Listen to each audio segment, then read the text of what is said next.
Gasimba ganene bannamawulire wano ku Radio Simba Peter Kibazo mu studio zo gikwanjulira ndine John Kakande Haruna Kanabi ne Charles Bomshana Uganda John weekend ba presidential candidates babadde beetoloola Joe nafunye emasenti omulundi ogusoose mbadde sisomanga manifesto za baagala okukulembera eggwanga omulundi guno wenjogerera ninako esatu nina ya mukulu Yoweri Kaguta Museveni Tibu Habulwa luli erinnya eryo lyasibisa mukwano gwange Siraje yagenda n'ali kuba mu mawulire omulundi guli basi basiraje kalirire official kale nalyogera wano olulala ku radio no Romshana nanga okakasa sebo oyinza okubanga lyomanyisi siri eryo omuwandiisi omu nolaba mu kibiina ky'abalwomusana abo Kigezi Foundation yagambye Tibuhabulwa kitegeeza a genius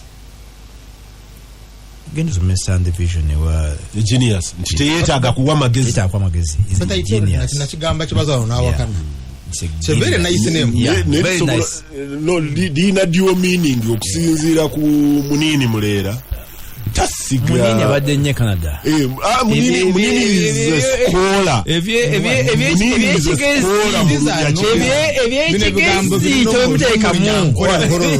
munini is a scholar mu Nyakigezi era while akiriziganya nawe nti osobola okubeera genius aga nti kina dual meaning kiyinza okutegeeza mawale oli yawadde omuwandiisi yawadde sebo Oluganda yawadde opposite nti bw'otaba Tibuhabulwa obeera ani kyobeera weetaaga a lot of assistance John nvuddeyo wa Tibuhabulwa naye oyo nafunye manifesto obwenje then there is a magezi oyo manifesto ye nagifunye nenfuna eya mukulu Kyagulanyi led by Fist 5 enjina wano nenfuna ne Poa Poa ndoza balonkinze kosajjo ehoima ne ya Poa nenjifuna bali abalala nkyalindako ya mugana nge Robert Mouse yafunanga ya mukulu General Tumukunde naye kweri ku online njagifuna ndoza ne wano kubapa mai ba pastor bali babiri Kabuleta wayo no mala ndozo oli mwa mwesi kwa naye ndo launchi eye na yeye available online. Okay John mwezo new vision ya publishing ero cheba promise dwa because andiseko in depth of course tusa kwa yona yes kuja kongo good space John eyovayo mukwewo elamba kubiza abapowa ne banne vision ya kwa concession rate but I can manifesto abantu bazisome bazitegere kati nze chembuza nti muchenda mukaga kibirige mayanja the fulcrum point eyali palpable touchable je yali asubiza ngojeke birala byonna oluzungu lwe yawandika olulungi ennyo ne economics yaganti abaana bajja kusomera bwerere finally it becomes a policy wane waffe throughout Museveni yatandika ne banna basome ne bamala ne bafuuka bonna eyo yali kibirige mayanja wa 96 ng'ekyo kyasuubiza Museveni yali ku abadde consistent ku kugaggawala azakikyusa ajana agamba bonna bagaggawale prosperity for all nti azudde nkola ejjo kugaggawaza wana abantu whichever way but yoga heartbeat ya Museveni throughout all the manifestos he's written prosperity eyo jasuubiza muchenda mu 2021 I think is when Besigye challenged him ngaganti osubizo otya prosperity nga abantu bakyabasiba akagogwa kana akomusolo. It was a very small thing naye it was an instant achievement. Abavuga ngo lwenda kawuka nzijukira nali nkyasomesa ekabujja nga abavuga lwenda kawuka bwe bayiwa bakitanga kiddo bwe bayiwanga ng'olaba n'abasomesa nga bava mu mmotoka abalala ne bayita mu myala ne bakola ki tebaagala bakwata musolo. Lwaki basomesa n'abamawulire abasomesa leka kubakomera n'abamawulire tebaagala kubakwata musolo. Omusolo ogwo bw'ogutunulira mu mbeera ya bulijjo gwali mutono. I think the highest bwe gwaviirawo gwali 8,000 10,000 omwaka per annum. Kitegeeza nti omuntu awa siringi nga 8 ate fesse buli mwezi. mwe bana basimba muyinza okubanga temukikola naye ffe tukyasasula gye bayita local service tax. Buli employer ali required okusasula emitwalo okujjako natuuka e Kalume eyo. Gye nakitegeera nti batunyaga bwa bwereere. Kampuni ezimba Kaluma yasoma etteeka neritegereza. Tekiri automatic banokola assessment per individual. Anyway, Mvudeyo, John, what is it that stands out of the promises by presidential candidates zebatuwa omulundi guno? Joga nti Kyagulanyi here, Museveni here. This is the tiebreaker. Oba poa, oba njogera Kyagulanyi poa ne Museveni because I've interacted with their documents. Bali abala bajja kunsonyiwa muko. Jeno muntu sinafuna document. I am sure he should have a good document. Yeah. Mukulu kibazo. Kituufu ekigambo kya manifesto. Eri abesimbyewo. Era bonna bwe bawuliriza balina ebirowoozo ebirungi wadde Katumba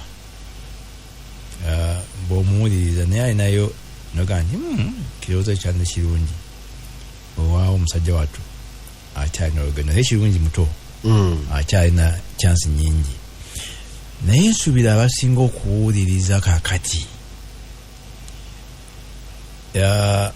campaign zino ndowooza attention evudde ku manifesto ekisookera ddala bonna bakkiriza ne Museveni the incumbent nti there is need for change. Ne Museveni yennyini manifesto is proposing change. Kibakanyako in which direction? Jetwala bonna bakkiranya nti twetagawo wetuli si wegwanidde okwaki. Museveni ye agamba bano bonna bagamba nti change eve ku mutwe captain the general akulidde olutabaalo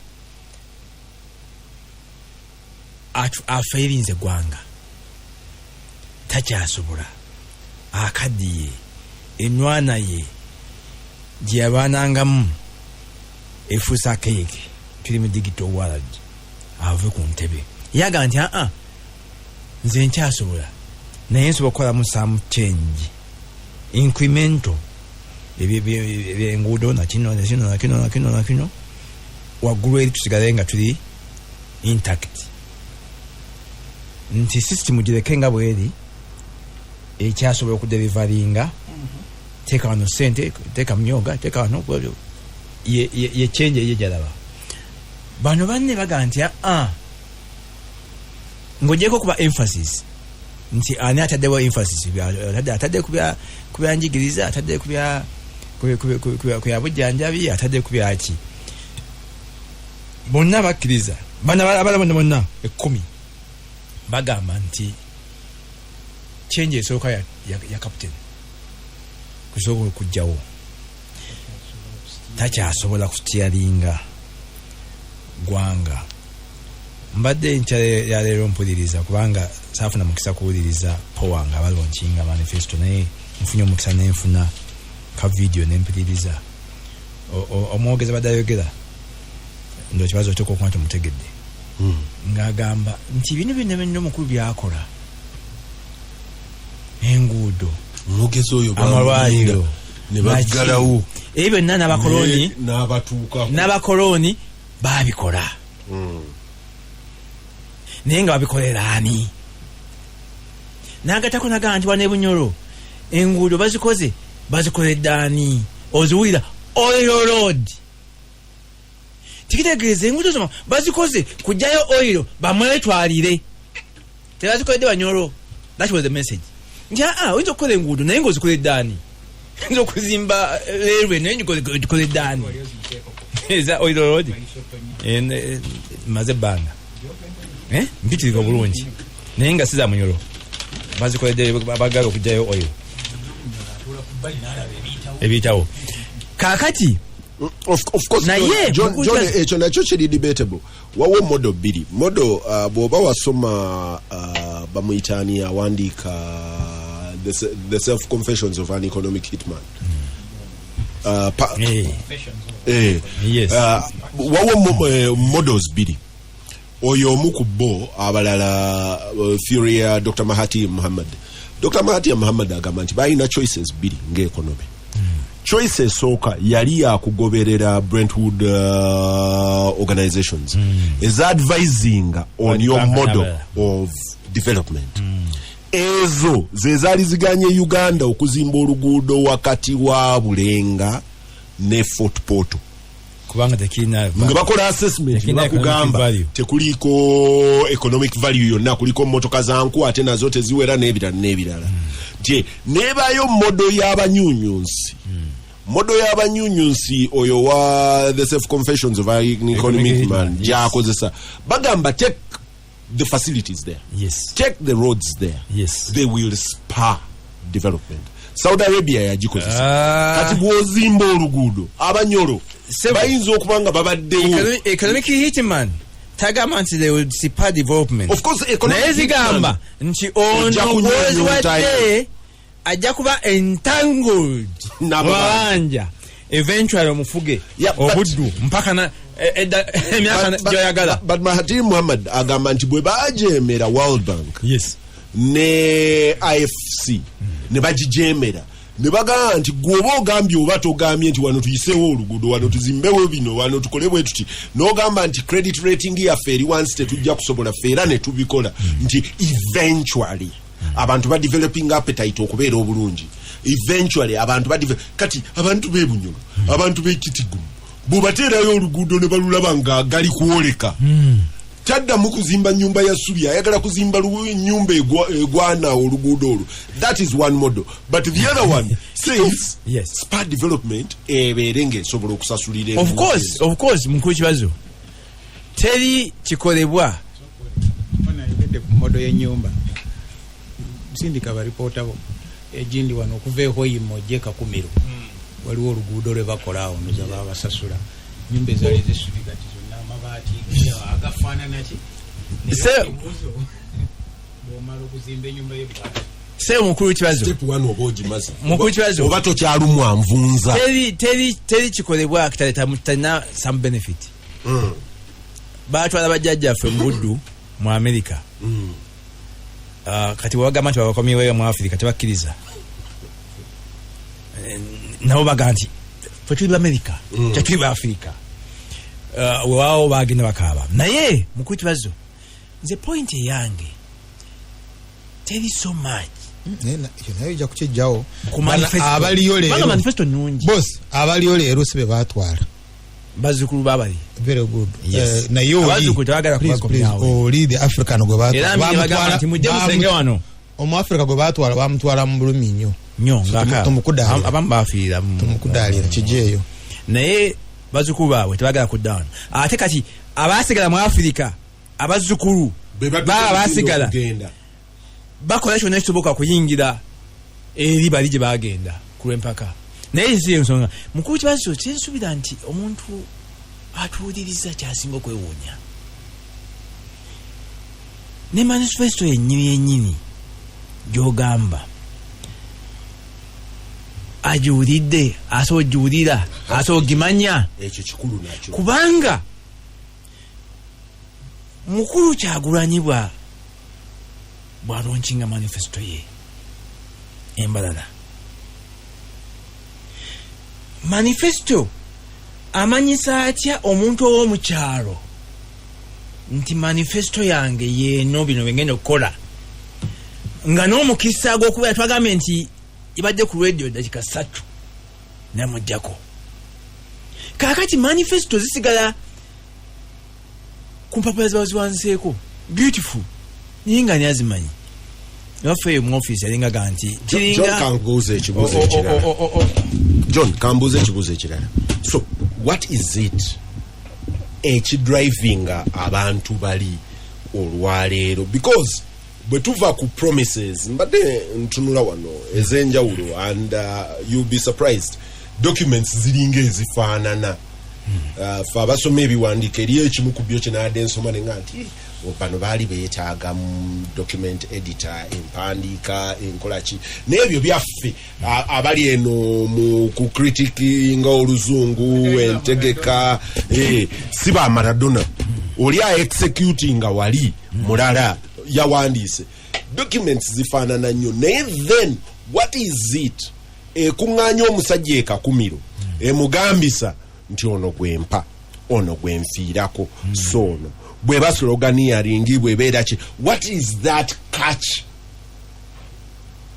magic nti oba Poa oba Kyagulanyi oba Museveni oba Katumba oba muntu gyayina gye njagala okunoonya what is it that they promise kubanga wawo njageza wano Besigye the most driven one mu 2001 yali ajagenda oli nga agamba nti ye kota pini yayingira na nyondo teri yamujjamu. The ultimate impression was I'm an item of force. You need force to eject me, and that was it. That was the tailor. Kati olwaleero ki driving abantu abaneeka kumiro bagambe nti nze ndi wa Poa nze ndi wa gundi. Is it tribal politics? Because that is important as well. Is it anything to do with the religion of the candidates? Is that something that will come through? Is it chichi? Ebintu lwaki abantu basalawo okulonda omuntu ebintu bingi nnyo ate kanabi kyasalirawo eyinza okubanga eyawukana ne Kakande lwaki Kakande asalawo ebimu ku ebyo bitwagala okwegaana wano tribe naye omuntu alowooza nti tribe lwaki abaddugavu mu America bawagira Obama kubanga baleka ono yewaabwe ajja okubakolera ebintu byabwe n'olwekyo tojja gamba nti ebintu mubijjeemu tribe mubijjeemu religion oba deceptive oba olimba. Era bwe tubuuza abantu nti naye lwaki stronghold lwaki Kiruhura esigala nga eri stronghold y'omukulu oli ali mu buyinza si kubanga manifesto ye eri so beautiful kubanga iwaabwe mwana wa Nakalamba naye for 2 elections Museveni yawangula Besigye Lukunjiri ate nga Besigye Lukunjiri anti obuwanguzi bwonna buli mu question mark. No. And they free and fair. Yensonga court singa odosome judgment zonna so was anti so then natural as free and as fair as you take it. Maybe na ababye bakitondeka yes bakitondeka mukukibazo emu ku issue eze mu campaign kuno nti abantu abakola campaign ba addressing a meeting yenkana obunene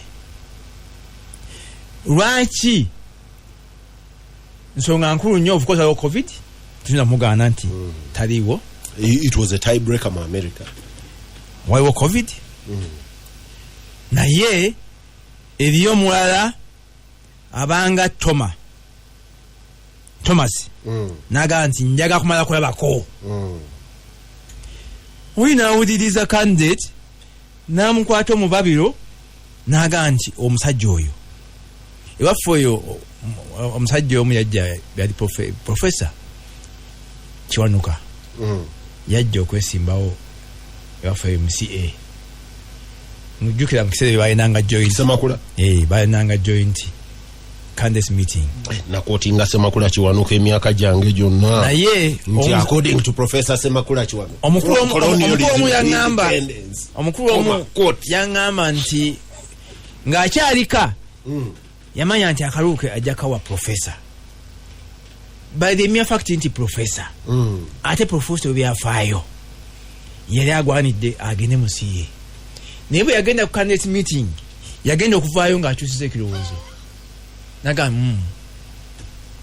nti naye ensonga yankyusiza ekirowoozo kubanga mu candidate meeting mwalingamu abajja okusobola ebibuuzo ebijja okujjako waya kakati nga professor anyiga mangu naga ono ajja kuteesa bulungi ono anyiga nnyo mangu bw'anajja ajja kufuma lukiiko bayiseewo be tutaagala akalulu n'akawo omulala n'olwekyo abamu bwabagenda okolako naga nti omusajja ono engeri gyasenkamu ensonga ze n'engeri gyayogeramu ajja kwaki ajja kwa president mulungi oba ajja kwa mulungi n'olwekyo ensonga nyingi abantu bati basalawo naye ku ssaawa eno of course tetulina mukisa tetufunye mukisa tebatuwadde mukisa kubanga omusajja agamba nange ndi ku bampadde district 16 ekyo campaign yenyine eri bakadde mu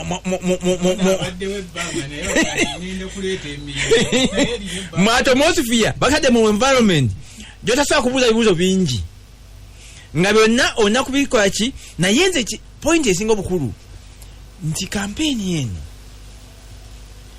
ekisookera ddala akakiiko k'ebyokulonda kandi biga tekakoze mulimu gwako kubanga abasajja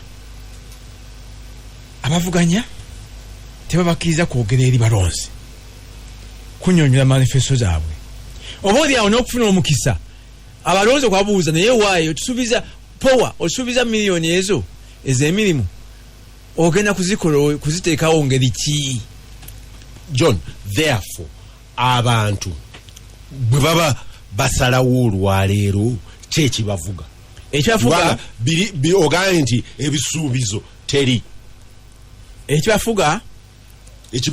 ekibavuga oligamba nti ono engeri gye muwuliriza fasi ova alina obusobozi okugjawo abagana nkyukakyukaga nti alina obusobozi okugjawo oli nti kamwakalukanga oli awo kange kekanakolaki oli kekanamusuula yensonga lwaki abamu balungi naye oli agalanga naye musajja ono waawo birobuzo birungi nnyo naye oza alina obusobozi okugjawo oli abasinga nga bali kuono eyo factor nkulu anti bagala nti anaasobola nti waawo birobuzo birungi nnyo naye ng'asiraba abantu omusajja bw'agenda mu trading center abantu bamuswaba bajja gyali 5-6 John kankuwe na mwaka lukange kizikale wolonesi 1 second Kiza Besigye bwe yali avuganya ne General Mugisha Muntu mu FDC party primaries okwesimbawo mu kaluka 2016 Mugisha Muntu namugoberera akaseera akawera I think nzo mukubali balowooza mu 2005 that he was a superb candidate for presidency Muntu mu 2005 subsequently ebirala other considerations ne mutunulira otherwise but that is a story for another day n'omulundi guno nga bavuganya ne Besigye Muntu yalina message eri very interesting ng'abuuza abantu mwagala genda mu kaboksi kulonda oba do you want power do you want power or do you want to vote kati ng'abagamba nti ye bamulonde he will deliver power kakati eyo message nagisanga ng'eri very interesting unfortunately abalonzi be FDC bwe bamuwuliriza ne bawuliriza ne koloneri naga nti ffe tujja kawaani oli yali agamba kiggwa leero ono ng'agamba nti sikulonda bulunzi twagala ne power n'omulundi guno muwulirizaako gaga nti nga tumaze okusetinga structure bannayuganda balina okukkiriza tibalina okuwa omuntu akalulu asobola okudeliveringa power asobola okudeliveringa power era namuwuliriza muntu ono oba oli awo tetumuscratchinze enough okumanya what is this delivery of power, but kyekyo kyogamba gyantu bwe bakutunuulira n'omusajja apromising okudeliveringa power si ayina ekisaawe ky'abantu kyobadde oyogerako. Omwami omu mukwano gwe naawe munnamawulire munnaffe naye tabeera wano yanga nti Semogerere is a good candidate naye si wa Uganda. So kakati n'ebyo bisobola okubaayo ssebo nga oli mulungi nnyo you want to deliver power naye nga toli wa Uganda. Gasimbagane ne bannamawulire. Ebirowoozo by'owulira mu puroguramu eno si bya Radio Simba n'abagiddukanya wabula by'abantu kinnoomu weeyongera okuwuliriza. Simbagane ne bannamawulire wano ku Radio Simba omunange ninduuza baba tebanneeganye kigenda wala nti si bya Radio Simba n'abagiddukanya. Naye naawe bw'ofaanana kuba eno debate gye waleese olinganga atabeera wano. Nze wendi Wescopo Construction ekuleetedde enkola empya ya Biodigester Septic Tank. Byonyigiriza Kakande ekizibu kye omusajja ne yeewala okugenda eri Kakande ayina amazima g'ayina mu mutima naye agirabye. Kakande ayagala googera nga amaze kutuuka mu penetensiya. Charles ng'okwata omuzindalo. Of course nze nja kubulira Kakande bw'oba oyagala okumanya. For me the tribe factor is going to be very very important. Diro yali etabeera ayinza okubanga mu kulonda okuli obaddeko ne candidate abantu beewaabwe ne batamuwa naki kati omulundi guno both the opposing and the opposed sides bagipropellinze to a level eri gye yabangako emakerere. Abaali emakerere mu kulonda kwa aba guild president bajjukira bulungi nti waaliwo alliances ezajjanga. Waaliwo eya NEC, Northern Eastern ne Central, ng'olwo tuvuganya bano abaveene w'abalw'omushana nga kasita basituka nga NEC esituka. Kati wabangawo ate eya rest of the world nga kasita musitulayo muwanga kivumbi nti obusajja bubo buzeemu bugenda kuddamu butusutameko nga kati rest of the world yeegatta egamba tayitaawo. Mukwano gwange muwanga by the way alliance eyamukubira ddala ekigo. But even this time natunuulidde bw'otunuulira ba candidates buli omu alina attraction. Of course nina wesaagirabye nabadde nsuubira Henry mukwano gwa Charles Lw'omushana nti bw'anaatuuka erukunjiri ensi egenda kuyuuga, the ground will move. Bayinza okulabagamba nti sikaalinya naye yashifutinga nagenza okulaba nga yenyinya ground eganye okufuna musisi. Nagenza okutunulira General onsanyusa nnyo ng'oyogera ku gwawalana. Nsanyusa nnyo ng'ayogera ku gwawalana. Nagenza okutunulira Henry nga Henry General musuubira okumuvinga ground. He has such a nice message. Power. Such nice messaging. General is a good gentleman. Bwasanga wa 30 ga addressing, bwasanga wa 50 ga naye police okumanya teina mpisa naye era yamuyingirine nemugoba n'agenda bakatumba oye have a very good entertainment value. Jeremeka kujita banawo bayinza okuba gwe approach yo gy'omanyi nga oba endala alinze kutuwa ku muganda waabwe atawola that tribe kati wanatuka kuchagulana kana bikugambye nti opinion yawe nti oli for entertainment Nancy Kalembe munonyeza sinamufuna. She's such a beautiful girl. Very good. Magala ko biti. Ngenda kuwa leo mchara wo. Ideas simbi. Ideas. But when I look at her, I look at the poster. She's pretty. I would love a selfie with her. And that's about it. Mwami Museveni is in charge of the state. Bwaba ayogera tayogera nga candidate by the way bobo muwuliriza. He is not a candidate seeking for the vote. He is talking to the country and assuring his competition nti muve mbine ebintu fe tuli in charge. He's talking of continuity. The game is over. The game is over. Museveni is not as if he's in an election. I've seen a Museveni in an election before. I've seen a Museveni that bends double backwards okuhaginga abakadde bamuweke bakole batya. I see an extremely arrogant Museveni this time. Bobanga abakuvuganya obahade mu mpingo. Why would you worry? Lulia Sibabesige mpingu mu 2006. Nayenga COVID taliwo. COVID aka kisalide mu ntamu. Ne omulundi guno olaba Museveni ali arrogant. Asinkana abamuvuganye Teso.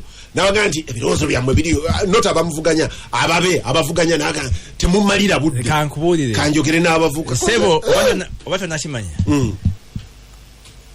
Kisinzira meeting gyawulidde kubanga waliwo meeting eziri closed tetumanyi kigenda maaso. That goes nendaba mukulu Kyagulanyi ntyo asweepinze the townships abavubuka tebabuguma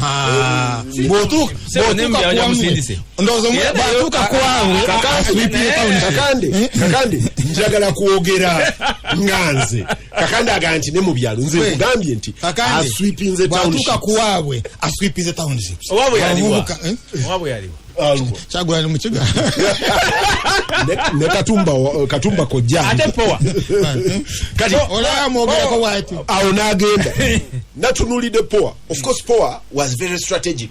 Yatandikira Teso yatandikira ka and it's very important how you begin a campaign. Yes. Chenaraba ne kumkwano gwange kabuleta yagenzaako okugenda Hoima ne Bunyoro apikinge ground momentum. Yes. N'ekimotoka buli lwe yakirinyanga obwako okukikanga kyake nga kigamba eta sweeping motoka yagaana okwaka ne poa Teso was the homeboy. Ebirowozo bya Simba Young was the homeboy. Therefore, when the tribe matter, yes. When religion matter, yes. Engato yazisula aba polisi yazimwamukana kubanga how could it have been so coincidental nti yasalawo kyamukolera kyamukolera so when religion matter, yes. Kakando owuliriza abasosodoti nze mpuliriza abasosodoti mbige ebyenjawulo and it should be mpuliriza emizikiti gibadde bit keji okujjako muzaata kana bikubiriza program okujjako muzaata emizikiti gibadde bit keji. The churches seem to have a clear agenda. Church very clear. Church endala a many church is silent. The born again community seems also to have identified a candidate. I know. Aye, tuli wano. But oyo yenze observations ezange kakanda ezize yabadde tayagala kola ki kuzikola. All those factors are going to matter. But of course there is the other factor. Nze nina omuggo nsobola obbakanga nawuliriza Dr. Besigye gaga nti abayi mugende mu kalulu tie nti okusobola okuclaiminga akalulu ne territory nti musoke mugende mu kakube yonna. Actually Besigye was dangerous to the poor campaign if I say kuba teyagambye nti mugende mulonde poor. Yagambye nti mugende mulonde the forces of change tumale tuclaiminga akalulu kaffe wandibadde ogamba abantu nti yono naye yakugamba yali ku plan B. Charles Romshana, your observations ezizo tulyoke tugende waka na abyamaliriza. Ekisooka ekyanek Makerere University and tribalism. I remember when esimba kuba girl president bayagala okankola naye twaba zigaye in time nemba ogwenda mukwano gwange ne tuyita Sabataka. That time yaleta nakufuka kabaka ne tumuyita najja nakyala oku grid canteen awo ngino kulaba nga mwambadde ekanzu nga mutane mu bodingi bonna ne bagenda grid canteen eringa bweturonda waba trapping our master of ceremonies yali waffe naye please program you make it too long bagira babeereyo and indeed he did it very time of minister and he made it too long bagenda okugera mu batinga voting closed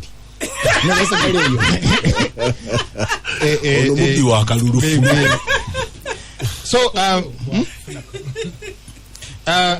you see mukulu kibazo there is something you raised there no msajja wa new vision na ya chiresa accidentally what you call ekisawa those trading centers ebyalo kati bijudde trading centers naye trading centers kini kitwale twogera ko remember omwanyi gwa muloko gwe yetaaga these trading centers siza bya buguzi obuva mu byalo no these trading centers are now a symptom of collapse of the village nti yena alemwe ekyalo kati avayo najja mu trading center and unfortunately bato but they represent balaga okukutuka okuli mu kyalo ye collapse yes and abanji kata abantu byalo abantu bakyali na mere kukula to ripe because bajibanga ekyali nto if you go in Kabale obumonde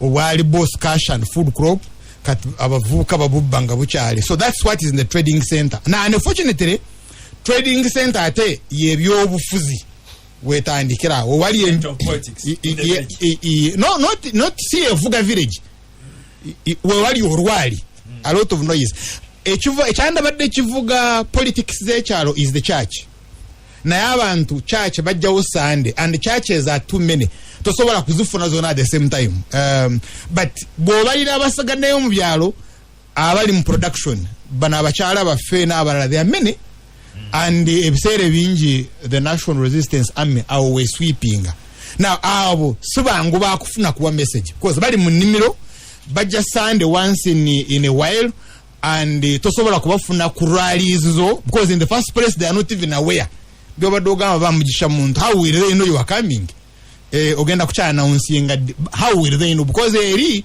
okumanya nti you are coming next week or nokutwala message mu church o mu butale what we call ebikomera but even mu bikomera abantu babera busy mu kusubula kwawe so it's a bit difficult communicating in ebyalo messages stand ku trading centers but ebiseere ebinja mu trading centers abavubuka bamu bo bakozesa you don't send a message cha abantu nabajugula umanyika nabe waffe omuntu akutunula kanabi naga ono yandetedde message naye ate walogo go twala mu kyalo akunonyeza kalonga ogomu yayo gwafire kalo muhiri naye nga wanu mukube endulu mukujira nga nyodo omwe wagamba egombole yona ejindekere just gumpo omwe gwange nyenywere waraji wange ekyo gomba yajire but they make a lot of noise kate byolaba and sometimes Museveni may not get very worried about that.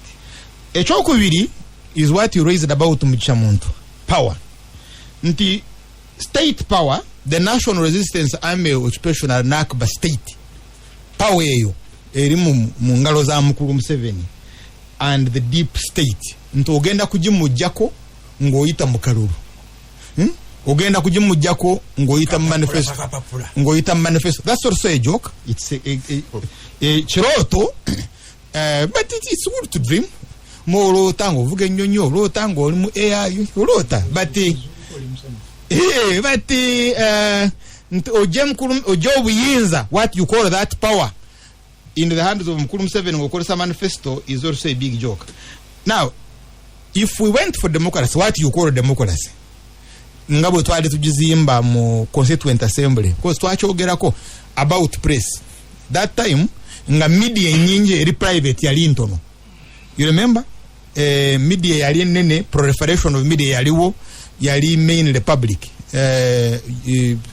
UBC UTV I think it was UTV and what netugamba candidates will have equitable access. Now kati of course we choose in a democracy gwekibazo okuleta manifesto yo new vision neji running ebate yambi kibazo gwe yeesimbyewo no omulimu gwa media ebe eyamba agenda okulonda to access competing alternatives nga obadde ogamba eyono sinaba kugiraba it is kiba kyakuyamba kibazo agenda okulonda to make an informed decision nti nga sinaba kusalawo ono omukyala agamba ki nga sinaba kusalawo atono nga sinaba kusalawo then olyoka okola ki but wano mwakitwala nti mu campaign okwaccessinga voter okutuukirira omulonzi kiyamba yeesimbyewo no democracy yakuyamba ayina obuyinza the one who is sovereign ayina obuyinza ate ayina obuyinza ye mulonzi nti asalewo naye nga tasalirawo mu nzikiza asalirewo muki mukumanya now we don't have that kati lwasigala lutalo lwabo bakoze eki abeesimbyewo bwolaba olaba is like they own the country which is wrong. Issues ndabe ezivaayo gyendabe y'amaanyi ya mukulu Museveni securing the future.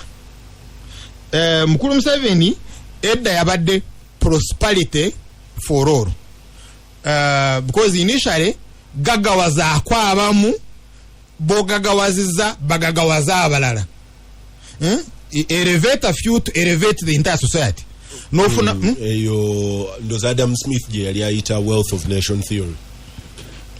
Yes, of nation. But you see what he did here, ye alonda abekika kye, alonda abafamily, yalonda of course execution eyawukana abangereza wano bagikola nefa abasinga bano bakanabi bavumirira nnyo obwannannyini ku ttaka but n'ekyo kyali born out of that concept ya wealth of nations nti bw'okwata abagagga n'ofuula abantu 100 bagagga fugge abo okusobola okumaintaininga obugagga bwabwe yeetaaga okukozesa abantu emirundi 10 abenkana batyo oba emirundi 10 abenkana batyo okusobola okukeepinga obugagga bali n'okubukeepinga kitegeeza kakande naye agaggawaliramu ayinza obutatuuka mukama we naye agenda yeeyongerako and you see theorem execution wano neeremala. No, but the whole thing was straight kyagaana nti bw'oba oleeta damu bw'oba oleeta pipeline $5 million with the pipeline and the refinery. $5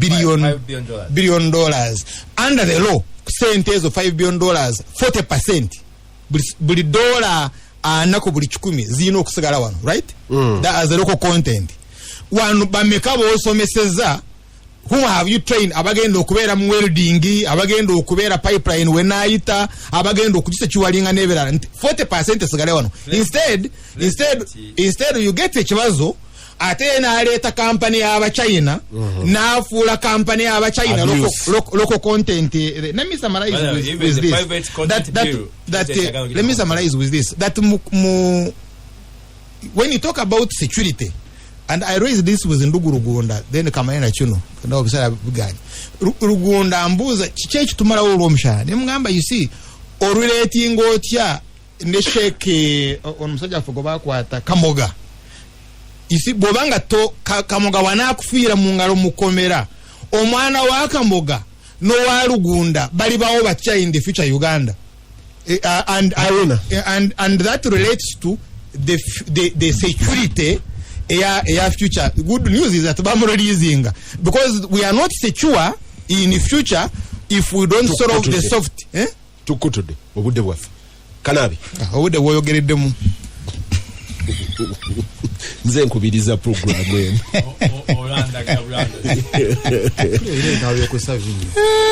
mangu nnyo mukulu kibazo nze kanzire yeri nja kuba Maradona abasambya akajji and I must confess sinasoma manifesto ya Kyagulanyi ne ya Poa naye ndowooza neyanziza ndowooza nti akalulu ke tulimu sikazi manifesto nze nga gwe wagaye nti ebibyo bw'obiraba ekisooka ndowooza gavumenti eno tebange oba mu Uganda yekyasinza okuba n'abantu abakola ebiwandiiko ebirungi mukulu kibazo ebyenjigiriza bw'obitunuulira n'obisoma twalina bagitani plan for modernization of what agriculture omusajja yagiriye mu mitambo ani Dr. Kisamba Mugerwa Wilberforce Kisamba omunyoma nti talina kyamanyi mukugu bw'ogisoma ng'eggwanga ddala yakayitumakaniza yagireta naye bw'ogisoma You're wrong. nedda ssebo bw'ogisoma nga singa ddala gavumenti eri mu buyinza yali egitadde mu nkola olwaleero twandibadde nga eggwanga lyaffe liina ki enjawulo. So ensonga y'ebiwandiiko eyo tusooke tugisse ku bbali. So policies weeziri ennungi ennyo, ekibuuzo kiri nti lwaki tezikola? Tudde kuffe abamawulire constitution etugarantinze mujja kubeera ne press freedom biki, naye buuza kakande tension gyaliko kati. Mateeka ge gataliiwo, constitutional guarantees ezitaliiwo, naye abaana baga nti mukama wange nzikiriza ngende amawulire sijja kukola ki kugasobola. Wangi omwemu gwe nkoze sibako ku tension. That's my normal life. Wakiwulira sebo kakati bwe tugenda okutunuulira obadde obuuza nti abantu kiki ekibakola ki ekibaswinginga. Nkulu kibazo ndowooza otera okutambula mu ggwanga lino. Naye buli kitundu ky'otuukamu kiyina ensonga zaakyo ezikiruma, naye nga bwe bagenda okuwunzika bwe batyo olwo ne lusongawa waggulu.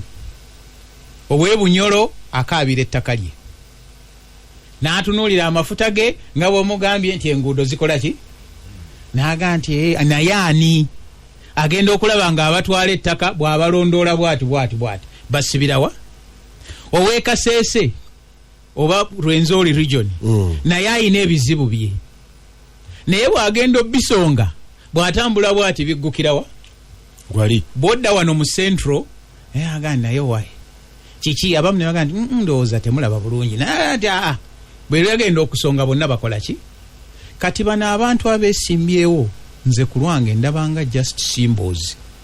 Kati oli n'anoonyaamu ntwale entebe oba ntwale mupiira oba ntwale ki, eriwo esinza okunnyumira, eriwo esemberedde ku ekyo kyenkola ki kyenjagala. Kakati ono naye era campaign bw'otunulireyo naaliko anyweza kimu, mwagala tweyongereyo oba tukole enkyukakyuka. Era kati n'enjogera yakyuse ssebo, obadde ogamba arrogance nti oli ayogeranga president. Message eyasembyeyo weekend ebadde abakadde mulowooza tebalina magezi. N'Amerika balonze omusajja yabadde mukadde tewabaddewo abavubuka. Kati ekyo ye message ekulaga nti waliwo disconnect wakati w'abaana abakulu n'abato.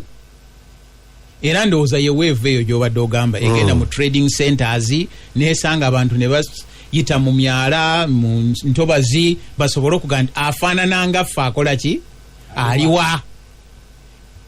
Ate mukulu Kyagulanyi n'aba mugezi ye bw'agenda bino gwe ebya manifesto byojja kubimuleetera wano ku radio we bajja bidiscassingira. Naye yanoonya kimu nti bannange nze sinze professor siri mukugu nnyo ye Maradona naye nakubyaka bino byammwe mujje mukole ki, mujje tukweweewo. Kakati ne wabaawo ne bana abaga nti bannange tubeeremu akakola ki akategeera, mwagala ofiisi oba mwagala ne power. Kati ebyo abantu baga nti ebyo sooka olindeko tujja kubiraba ki oluvannyuma. Interestingly nti n'omuntu gw'oyogeddeko akugenda tusooke tugende tukuba akalulu bwe tunaamala tulabe oba tufunye power oba tetukoze eki tetugifunye. Actually yembu ebirowoozo bibiga nti mu kabox temujja kujjayo power, naye tuba twagala ogiclaiminga tusooke tugende mu kabox tujjuzeemu. Bwe tumala okujjuzaamu tuba twalenga kaguddeyo. Ekirala mukulu kibazo njagala tutegeeza abatuuze ebintu bya rallies bw'oba okuba enkuŋŋaana by'oyogera tebifaanananga gwe wano nga wayise omuntu mu studio. Akalulu si fanfare era kyovola nti tubadde n'obuzibu bunene nnyo nti genda beera mu kisaawe tokola ki ng'abantu tebazinye ku mazina tebayimbye ku nnyimba, ekyo nakyo tekisoboka. Ekisembayo nti abali mu buyinza era kyovola nti ne mu principles ennungi defamation mu ssaawa ng'eno kakande togimuvunaana ng'owamawulire abantu boogera byonna bye bakola ki kuba ssaawa yakalulu. Bayagala kwa koti ya Uhuru Kenyatta nti bw'otwala ehaina empisi mu katale it attracts a crowd okusinga atuteyo embuzi naye ate abantu bagula embuzi. Naye ekisembayo nti bannaffe abali mu buyinza nabo ne bamanya nti ebyo nno bwe batyo ba Museveni bwe babyogeranga mu kinaana bo be boogedde sense abantu bajja kumala babalonde bo be embuzi abalala haina nekati akalulu tekatuukanga. You bastardize the elections n'okifuula ng'ekintu ekikola ki n'okola ebyekisiru byonna nga bw'oyagala gana abantu okugenda campaigning abakuba ettiya gaasi teekamu amasasi biki kati abantu ne tuva ne ku issues ezibadde ez'akalulu ne tudda ku security nti ebintu bifuuse biki bibi. So manifesto zino z'obuuza mukulu Kibazo kakande bagambye okendeeza oluzungu bano ba candidate balinde bangambye mwami Kibazo webale kukubiriza naye gamba abaami abo bakendeeze ku luzungu mukulu Kibazo ba candidate balinde gwe bw'onooba oyagala ensonga zeezo okuzitaanya eza manifesto bayite wano mu studio naye ng'omanyi kati sawa ya kadodi genda oba recording mpuliriza Baloscopo Construction bali wazana ku Mo petrol station baga nti genda ofune biodigester septic tank tobonaabona mbu bagizimba yayitamu amazzi yajjula yakola ki nedda nate